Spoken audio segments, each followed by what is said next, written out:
Welcome back to my channel. So for Vlogmas Day 21, we thought we'd do a Come Read With Us holiday edition.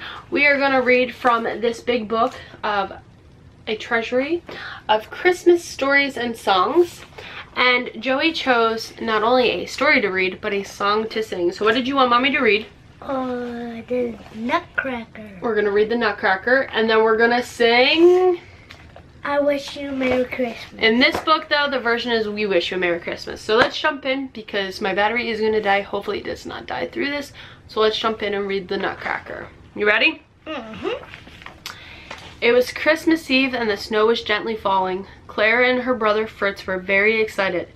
That night there would be a magnificent party with music and dancing as well as lots of fantastic presents. Fritz was busy with his toy soldiers, lining them up and giving them their orders. Clara put the finishing touches to their enormous tree. She hung shining ornaments and candy canes tied with bows from the branches. "This is my favorite part," Clara said to her brother as she lifted up a beautiful fairy with delicate wings and a sugar plum colored dress. At last, it was time for the party to begin. "The guests were arriving," cried Clara, peeping out of her window. Fritz came running over to see who was crunching through the snow. "Can you see Godfather Drosselmeyer?" asked Clara. "Yes, there he is waving," cried Fritz. "Come on!" Their godfather was a famous toy maker. He'd made the most magical toys in the whole city. Clara and Fritz could hardly wait to see what he had brought for them. Godfather Drosselmeyer hugged the children at the door, and with a flourish he produced 2 gifts. Fritz eagerly unwrapped a mechanical jawbreaker machine. For Clara, there was a wooden nutcracker in the shape of a soldier. "Take good care of him," said Godfather Drosselmeyer. "He is very special." "I love him," Clara whispered. "Thank you." "But he's a soldier," said Fritz. "He should be mine." "You can't have him," cried Clara. Fritz tried to snatch the nutcracker away from her. He pulled and Clara tugged, and then crack! The nutcracker's leg snapped off.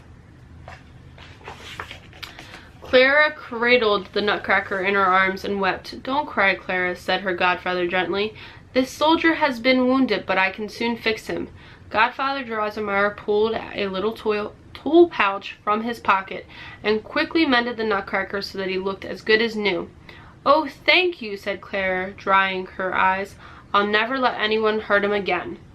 Everyone was dancing now and the house was filled with music and laughter.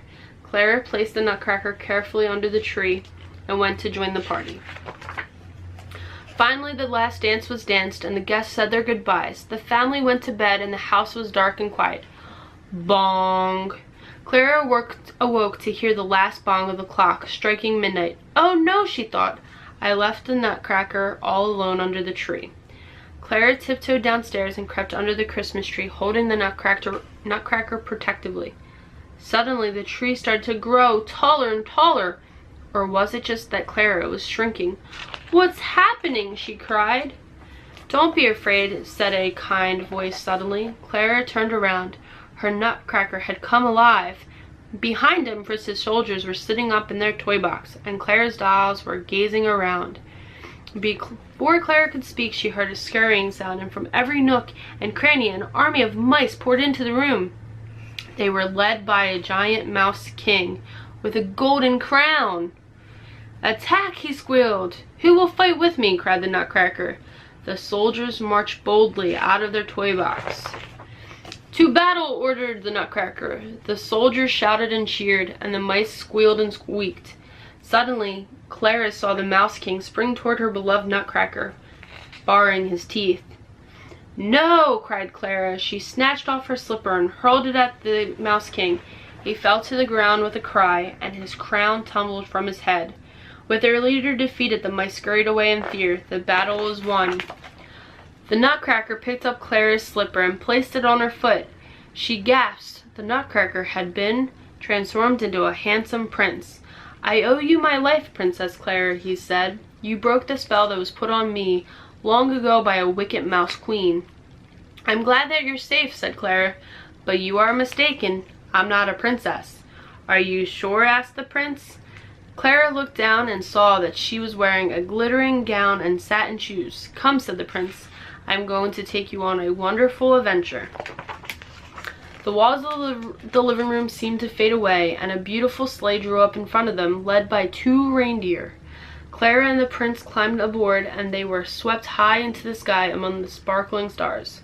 Suddenly, Clara caught sight of a magical land below. Lollipop trees shimmered on cotton candy hills. There were gingerbread houses and rivers of honey and an orange-scented breeze. "Where are we?" gasped Clara. "This is the kingdom of sweets," said the prince. The sleigh landed beside a rose-colored lake and changed into a sea chariot pulled by dolphins. Swans swam beside them, and shimmering fish leapt out of the water. On the far side of the lake was a magnificent marzipan palace. A fairy with delicate wings was waving to them from the gate. "Look," said the prince, "it's Sugar Plum Fairy." "Prince Nutcracker," cried the fairy, "you are home at last." "This is Princess Clara," said the prince as they stepped ashore. She saved my life and broke the Mouse Queen's spell." The Sugar Plum Fairy hugged Clara. "Come and join the celebration," she said. Inside the palace, Clara and the prince feasted on delicious cakes and sweets. They watched in wonder as dancers from every corner of the world whirled around the room. Then it was the Sugar Plum Fairy's turn. Clara had never seen such dancing. She twirled and twirled until Clara could see was a blur. Clara's eyelids began to droop. Her adventures had made her tired. The sound of the music became fainter and fainter.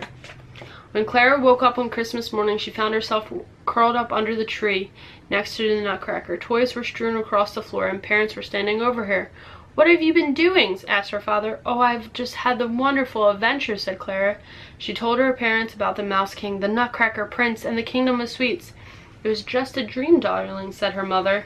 Clara gazed up at the sugar plum-colored fairy on the top of the tree. Then she looked at the wooden nutcracker in her hands. "Perhaps it was," she said.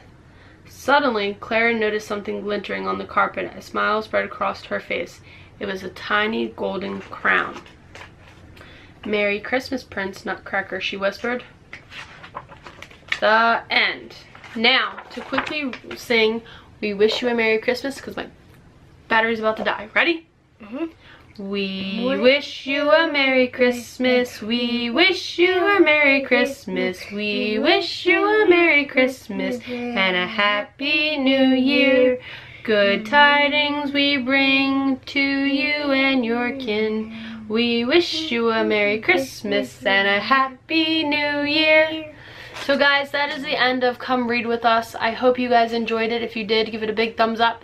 If you would like to see more of these, maybe not this specific book, more Come Read With Me's, let me know in the comment section below because we would love to do that. And we'll see you again for another video. Bye guys!